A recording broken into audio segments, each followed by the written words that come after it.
નમસ્કાર દર્શકો, પ્રથમ ન્યૂઝ ચેનલમાં આપનું સ્વાગત છે। રજૂ છે આજના સૌથી મોટા અને તાજા બ્રેકિંગ ન્યૂઝ। ચાલો શરૂ કરીએ આજના મુખ્ય સમાચારો સાથે।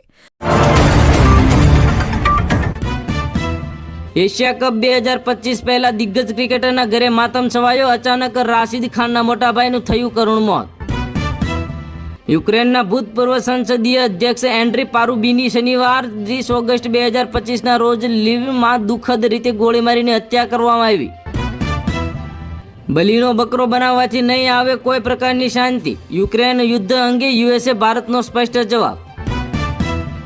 સુરતના સ્થાનિકો રોડ પર પડેલા ખાડાથી અકળાયા। એપીએમસી માર્કેટથી કડોદરા રોડ પર બન્યું ખાડારાજ।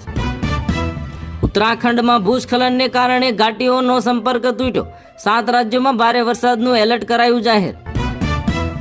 એસસીસીની સમિટ અને પીએમ મોદી અને પાકિસ્તાનની વડાપ્રધાન શાહબાજ શરીફ પણ પહોંચ્યા ચીન।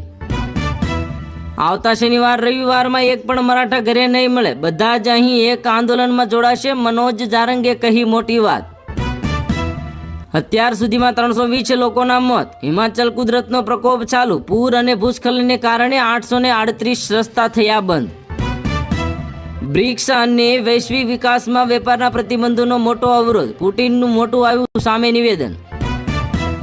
મઢડામાં ભત્રીજાએ કાકાનું કાળસ ઢાળી દીધું અને બોથડ પદાર્થ મારી અને હત્યા કરી મૃતદેહ પાણીમાં ફેંકી દીધો।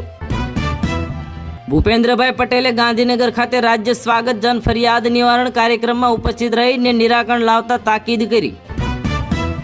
3 મહાશક્તિઓનો મહામલિન વચ્ચે મોટા સમાચાર, ટ્રમ્પે અચાનક બદલ્યો ભારત આવવાનો નિર્ણય।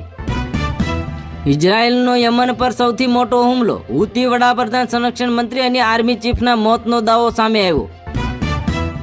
મારી માએ મને 1.25 કિલો સૂંઠ ખાઈને જન્મ આપ્યો છે, ભાજપ આવે કે ભાજપનો બાપ આવે, ગોપાલ ઇટાલિયા ડરતો નથી, ગોપાલના ભાજપ પર આકરા પ્રહારો। ભારત પર કડક પ્રતિબંધો, તેલ અને ગેસ ખરીદી પણ બંધ કરો। હવે અમેરિકાએ યુરોપિયન દેશો પર દબાણ લગાવવાનું કર્યું શરૂ। મણિપુર પોલીસે ઓપરેશન સિંદૂરમાં શહીદ થયેલા બીએસએફ જવાનના નાના ભાઈની નિમણૂક કરી। ટ્રમ્પે ફોન કરીને નોબેલ પુરસ્કાર માંગવાનું શરૂ કર્યું। સાંભળતા જ પ્રધાનમંત્રી મોદી ગુસ્સે થયા। એનવાયટી રિપોર્ટમાં થયો મોટો ખુલાસો।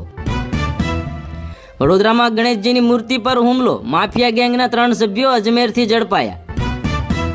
ગુજરાત હાઉસિંગ બોર્ડ દ્વારા શહેરી વિકાસ હેઠળ પ્રધાનમંત્રી આવાસ યોજના શહેરી 2.0 હેઠળ રાજ્યના 13 શહેરોમાં 20 સ્થળોએ આવાસ મેળવવા અંગે કરાઈ જાહેરાત। સાંસદ મનસુખ વસાવાએ મનરેગા ટેન્ડર પ્રક્રિયા બાબતે રજૂઆત કરી। ટેન્ડર પ્રક્રિયા અંગે નારાજગી કરી વ્યક્ત। આ હતા આજના મુખ્ય બ્રેકિંગ ન્યૂઝ। વધુ સમાચારો અને અપડેટ્સ માટે જોતા રહો તમારા ન્યૂઝ ચેનલ। અમને સબસ્ક્રાઇબ કરવાનું ભૂલશો નહીં અને બેલ આઇકન દબાવો, જેથી તમને નવા વિડીયોની નોટિફિકેશન મળતી રહે। ફરી મળીશું નવા સમાચારો સાથે। શુભકામનાઓ।